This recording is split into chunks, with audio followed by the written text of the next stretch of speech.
इस प्रकार बहुत ही सुंदर कीर्तन, दृढ़ इन चरणन केरो भरोसो, आपने लिखा है। बहुत लोग समझते हैं कि यह सूरदास जी का अंतिम कीर्तन है, किंतु इसके बाद भी सूरदास जी ने एक कीर्तन लिखा कि जब श्री गोसाई जी ने उनसे पूछा कि यह समय आपको मन कहाँ है, तो कहा नैन रूप रसमाते खंजन, नैन रूप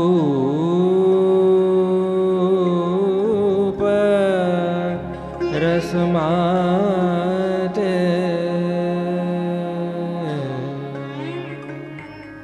हमारे ब्रजभाषा में खंजन कहते हैं, खबर कोई हंसता है तो अमुक लोगों के यहाँ खड्डा पड़ता है, डिम्पल कहते हैं, क्या कहते हैं, डिम्पल, तो उसे हम खंजन कहते हैं।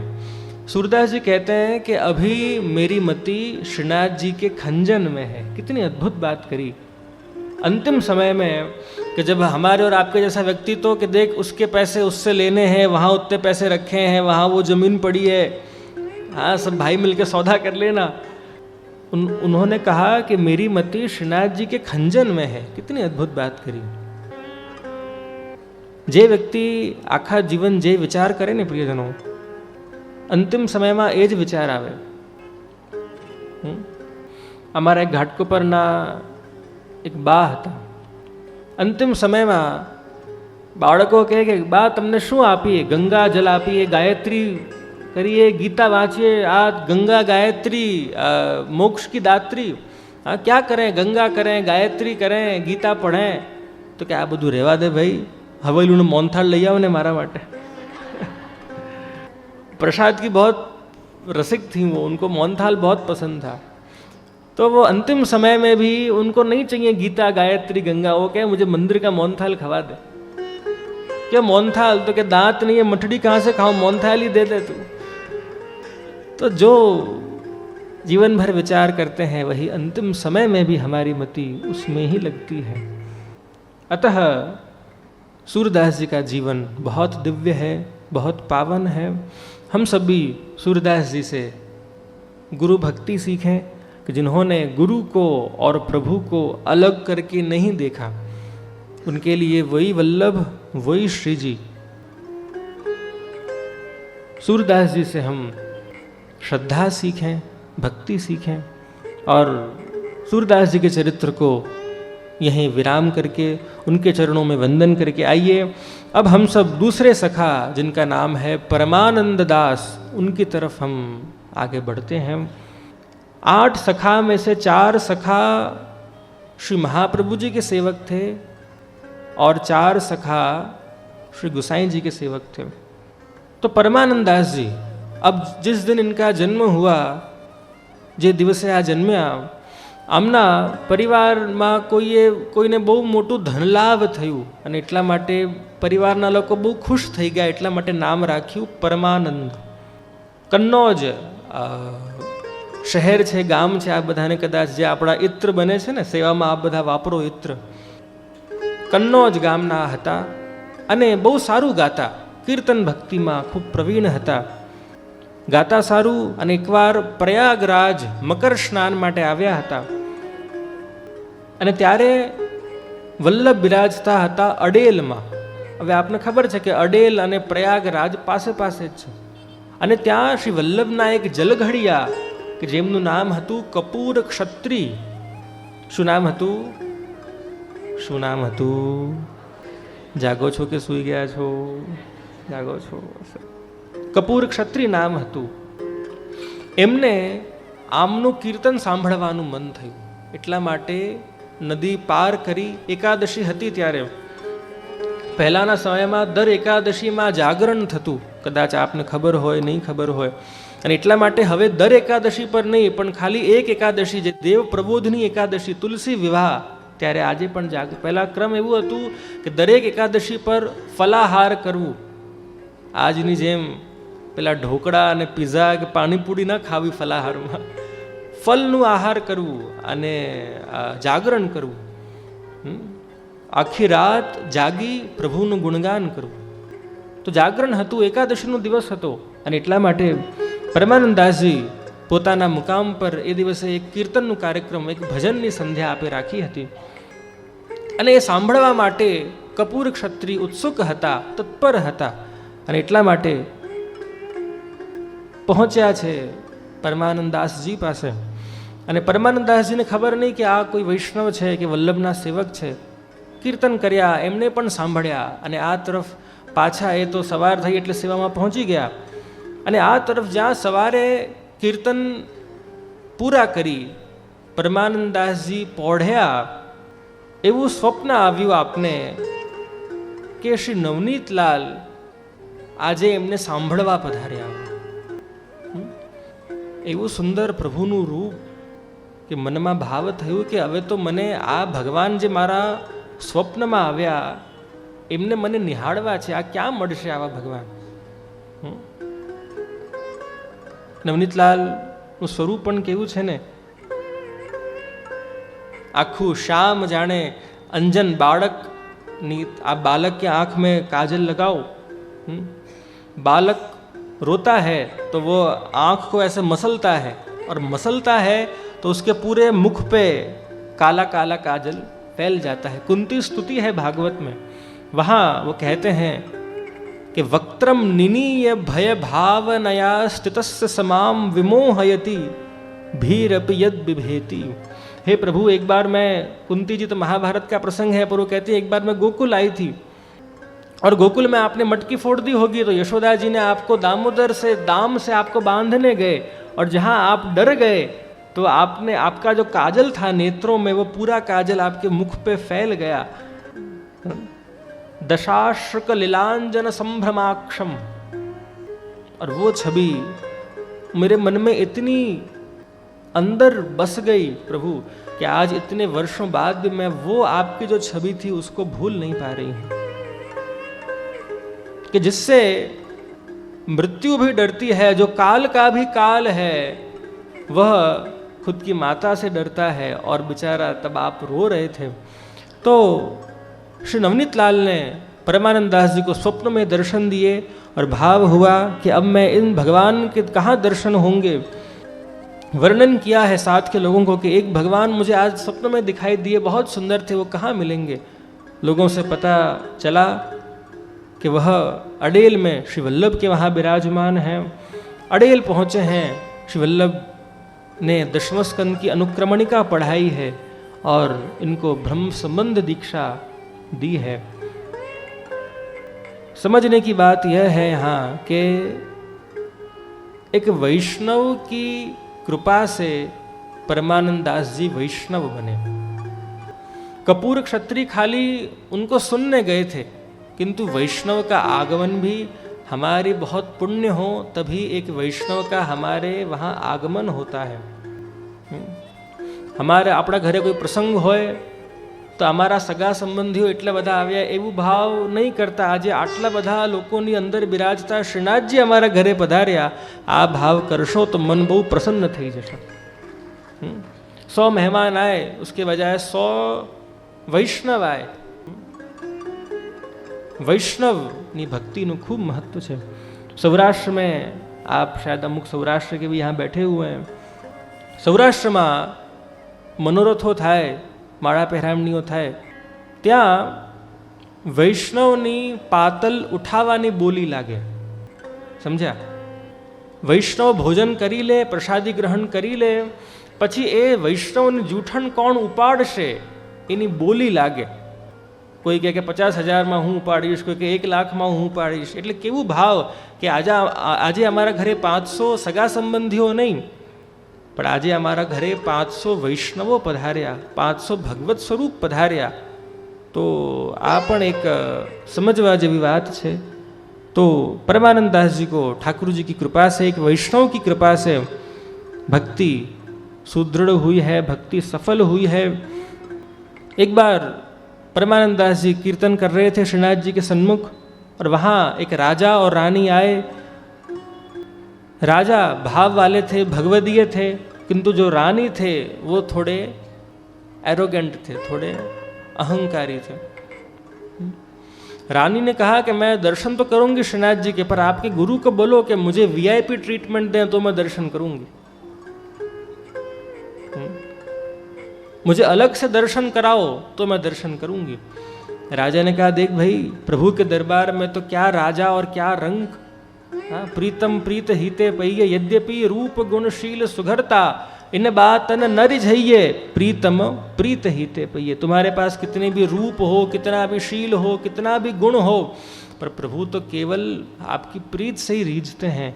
तो क्या देख, ये राजा रानी अपन अपने दरबार में है, अपने स्टेट में है, अपने महल में है, यहाँ कोई राजा ना आए, कोई रानी ना आए। तो कहे नहीं, मैं तो रानी हूँ, मुझे तो स्पेशल दर्शन कराओ। विनती की श्री गोसाई जी को। उन्होंने कहा कि ठीक है भाई, तो कर लीजिए स्पेशल दर्शन। और दरवाजे बंद किए कमल चौक के, और राजा और रानी, सिर्फ राजा और रानी और उनके अमुक व्यक्ति दर्शन करने आए।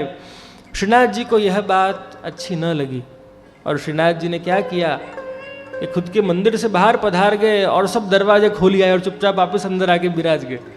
और जहाँ दरवाजे खोल दिए, बाहर भीड़ खड़ी थी, वो सब उमड़ी और भीड़ उमड़ के राजा और रानी पे पड़ी। राजा रानी जमीन पे गिरे और उनका वहाँ अहंकार चूर चूर हो गया। परमानंद दास जी वहाँ कीर्तन कर रहे थे, उन्होंने गाया, कौन यह खेलवे की बानी, कि प्रभु ये आपकी ऐसी कैसी लीला है, ऐसी लीला थोड़ी की जाती है। तो श्री महाप्रभु जी ने उनको टोका, परमानंद दास, कौन यह खेलवे की बानी नहीं, भली यह खेलवे की बानी, कि प्रभु जो करते हैं हमारे भले के लिए ही करते हैं। प्रभु को वह तो राजा और रानी का अहंकार नष्ट करना था, इसलिए प्रभु ने यह लीला की थी। और इसलिए हमारे भगवदियों ने भी गाया है कि तजहूँ अभिमान आपो विरह दान, कि श्री वल्लभ ने शरणे जइए अने रहिए आनंद माँ, कि जो वल्लभ की शरण में है, जो गुरु की शरण में है, वह हमेशा आनंद में रहता है, क्योंकि उसको पता है कि करतुम अकर्तुम अन्यथा करतुम प्रभु हैं, इसलिए अहंकार करने की कोई बात ही नहीं। संतो कहे कि कृष्ण भगवान मीठा है, ज्યાં જાય જેને અડે બધાને મીઠું કરી દે। ભગવાન વ્રજમાં રહ્યા, વ્રજને મીઠી કરી, વ્રજની ભાષાને મીઠી કરી, વ્રજના લોકોને મીઠા કર્યા। ભગવાન ગુજરાત આવ્યા, ગુજરાતીઓને મીઠા કર્યા, અને ખાલી ગુજરાતીઓને મીઠા નહીં કર્યા, અહીંયાની દાળ પણ મીઠી કરી દીધી અને કઢી પણ મીઠી કરી દીધી, અને ત્યાં સુધી નમકને પણ મીઠું કરી દીધું। आप नमक ने मीठू ज कहो छो ने आप बधा, तो भगवान जेने अड़े बधाने मीठा करी दे, कारण के भगवान पोते मीठा छे। जे भगवान ना होय एनी बोली मीठी होय, जे भगवान ना होय एनु रूप मीठू होय, जे भगवान ना होय एनु संगीत मीठू होय। प्रियजनों, परमानंद दास जी खूब भगवदीय वैष्णव छे। एक बार मन में भाव थयुं कि हूँ श्री वल्लभ ने मारा घरे पधराऊं, अने घरे पधराव्या, અને ત્યારે પરમાનંદાસજીના ઘરે શ્રી મહાપ્રભુજી પધાર્યા। શ્રી વલ્લભ પધાર્યા એટલે પરમાનંદાસજીએ એક કીર્તન શ્રી વલ્લભને સન્મુખ ગાયું, હરે તેરી લીલા की सुध आवे, लीला की सुध आवे, हरि तेरी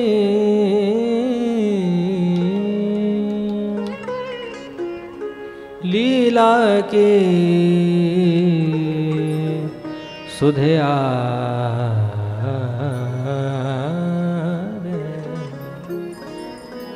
हरि तेरी लीला की सुध आवे। विरह का कीर्तन है, અને આ કીર્તન સાંભળી શ્રી વલ્લભ અચેત થઈ ગયા, સચેત અને અચેત, અનકોન્શિયસ થઈ ગયા, અને 4 દિવસ સુધી મહાપ્રભુજી અચેતન અવસ્થામાં રહ્યા। પરમાનંદાસજી ડરી ગયા કે એક તો મારા ઘરે પધાર્યા અને આ વલ્લભને શું થઈ ગયું, અમે કોઈના ઘરે હોઈએ અને કંઈક આવું થઈ જાય તો કેવા ડરી જાઓ બધા, અરે આ તો શું થઈ ગયું, જેને અચાનક અચેત થઈ ગયા, અનકોન્શિયસ થઈ ગયા। શ્રી વલ્લભે તો ભોજન કર્યા જ નહીં 4 દિવસ, પરમાનંદાસજીએ પણ ભોજન નહીં કર્યા. અને 4 દિવસ પછી ફરી શ્રી વલ્લભ સચેત બન્યા. અને ત્યારે પરમાનંદાસજી એવું નક્કી કર્યું છે કે આજે મેં વિરહનું કીર્તન ગાયું, હવે આજ પછી હું સંકલ્પ લઉં છું ક્યારેય વલ્લભની સન્મુખ વિરહનું કીર્તન કરવું જ નહીં. આ તો સ્વામીની રૂપ છે ભાઈ, ક્યારે મન થાય ગૌલોકમાં પધારી જાય, પછી અમારું શું થશે? એટલે વલ્લભની સન્મુખ ક્યારેય હું હવે વિરહના કીર્તન કરીશ જ નહીં. પ્રિયજનો, આપણે ત્યાં જે ચરણસ્પર્શનો પ્રકાર છે, નાનપણથી આપણે સાંભળતા આવ્યા કે ચરણસ્પર્શ કરો તો કેસે કરો, ડાબો જમણો ડાબો. મમ્મી કહેતા આવ્યા, પપ્પા કહી રહ્યા છે આપણને વર્ષોથી કે ચરણસ્પર્શ કઈ રીતે કરવા, ડાબો જમણો અને ડાબો. તો શું કામ આ રીતે કરવા? કારણ કે ડાબો એટલે કે પુષ્ટિ, જમણો એટલે કે મર્યાદા. આપણે બધા પહેલા વૈકુંઠના જીવો, નિત્યલીલાના જીવો છીએ, વૈષ્ણવ. કઈ અપરાધ બન્યા એટલે આ સુરતમાં આપીને ફસાઈ ગયા, હવે આપ ફરી અમને વૈકુંઠમાં જ લઈ જાઓ, એટલા માટે ડાબો જમણો અને ડાબો.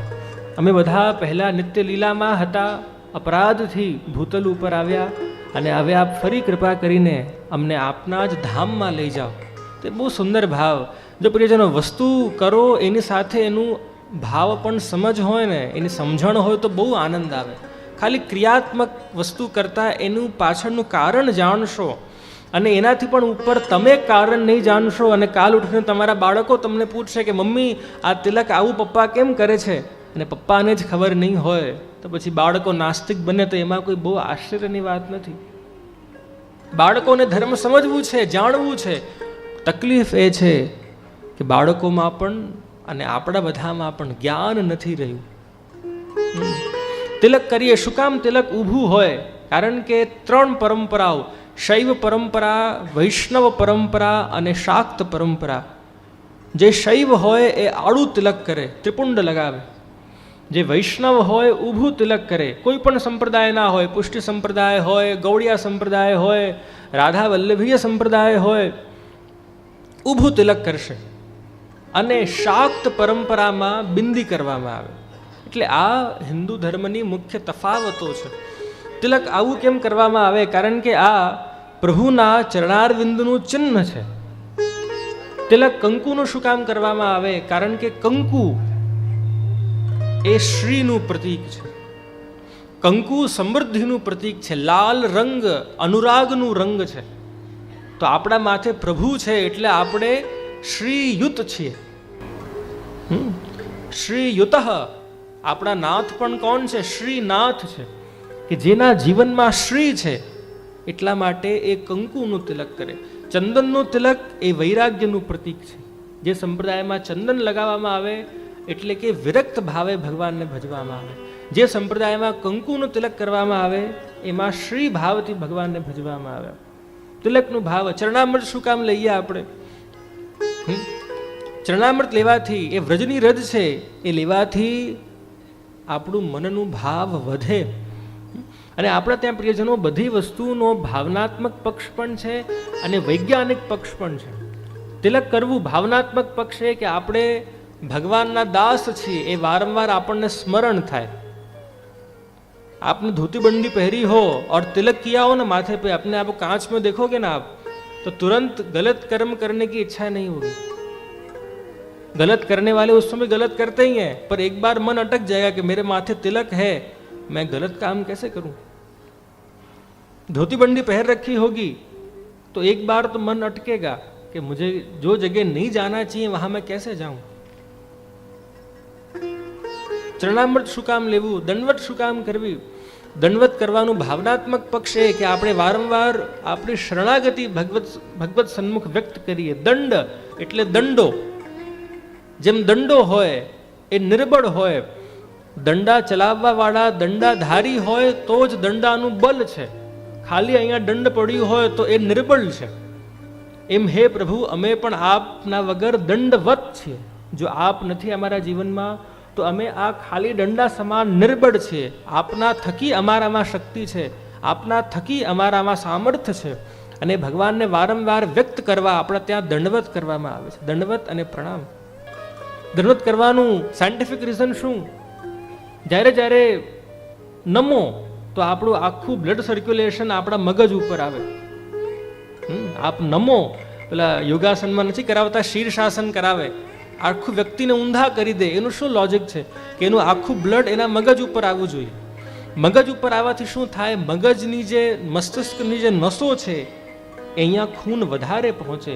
અહીંયા ખૂન વધારે પહોંચે તો આપણી માનસિકતા સુદૃઢ બને, આપણે મેન્ટલી સ્ટ્રોંગ બને. એ જ સંદર્ભમાં કાનનું જે આ ભાગ છે ને, આ ભાગ, હા, આ ભાગ ખેંચો તો અહીંયાની નસો ખેંચાય. ટ્રાય કરજો ક્યારે ઘરે જઈને. ઘણા તો હમણાં ટ્રાય કરે છે. કાનનું આ ભાગ ખેંચશો ને તો મગજની અહીંયાની નસો ખેંચાય. અને એટલા માટે સ્કૂલમાં હોમવર્ક નહીં કરતા ટીચરો શું પનિશમેન્ટ આપતા? ટીચરોએ કેમને કહ્યું કે વાળ પકડો, નાક પકડો? ટીચરોએ કહ્યું कान पकड़ो, मुर्गा बन जा, कान पकड़ो. तो कान पकड़ने से क्या होगा? कान पकड़ने से आपका ये भाग, आप मेंटली स्ट्रांग बनोगे. और उसी संदर्भ में हमारी भारतीय संस्कृति में कर्ण छेदन संस्कार होते हैं. पहले तो पुरुष भी कान में छोटी बालियां पहरा करते थे. શું લોજિક હતું, શું કન્સેપ્ટ હતું કે આ ભાગ ખેંચાયેલું રહેવું જોઈએ. આ ભાગ ખેંચાયેલું રહે તો આપણું આ મગજ સુદૃઢ બને. હવે ભાઈઓમાં નથી, ખાલી બહેનોમાં રહી ગયું છે. એટલે બહેનો બુદ્ધિમાન કે ભાઈઓ બુદ્ધિમાન? હે, અમે તો કંઈ કમેન્ટ કરાય નહીં હવે મારાથી. એ રીતે નથ પહેરવી નાકમાં. નાકની નથ બનેલી હોય સોનાની. અને આપને ખબર હોય તો આયુર્વેદમાં પણ ઘણી જગ્યાએ સોનાનું બહુ બારીક પ્રયોગ કરવામાં આવે છે. એનાથી શુદ્ધતા પ્રાપ્ત થાય. તો સોનું નાકમાં પહેરવાનું શું લોજિક? કે નાકમાં નથ હોય, નથુણી હોય, તો જે ઓક્સિજન આપ ઇન્હેલ કરો એ સુવર્ણ થકી પાસ થાય અને એ રીતે આપ પ્યોરિફાઈડ એર ઇન્હેલ કરો છો. હા, એટલે આ બધી વસ્તુ સાયન્સ છે.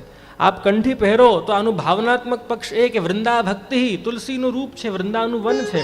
જો ભક્તિની રીતે આને સમજવા જાઓ, આ બધાની પેઢી ભક્તિના દૃષ્ટિકોણથી સમજી ગઈ, પણ આપના બાળકો ખાલી ભક્તિના દૃષ્ટિકોણથી નહીં સમજશે. એ લોકોને તમને વિજ્ઞાન પણ સમજાવવું પડશે. અને બાકી નહીં ખબર હોય તો આપણે દુઃખી થઈએ કે જે બાળકો માનતા નથી, શું કરીએ. તો કંઠી પહેરો તો કંઠીનું શું લોજિક છે? ભાવનાત્મક પક્ષ એ કે કંઠીથી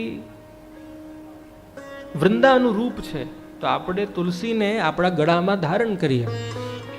સાયન્ટિફિક કારણ કે જ્યારે સવારે સ્નાન કરો તો કંઠી ગળામાં હોય તો જે જલ આપણા શરીર ઉપર પડે એ तुलसी मार्फते पड़े, वो तुलसी को छीके जाता है. तो इन अ वे आप तुलसी के पानी से स्नान कर रहे हैं. और तुलसी के पानी से नहाना आयुर्वेद में बहुत फलदायी बताया गया है कि जो व्यक्ति तुलसी के पानी का सेवन करता है उसे लंबे समय में स्किन डिजीज नहीं होते हैं.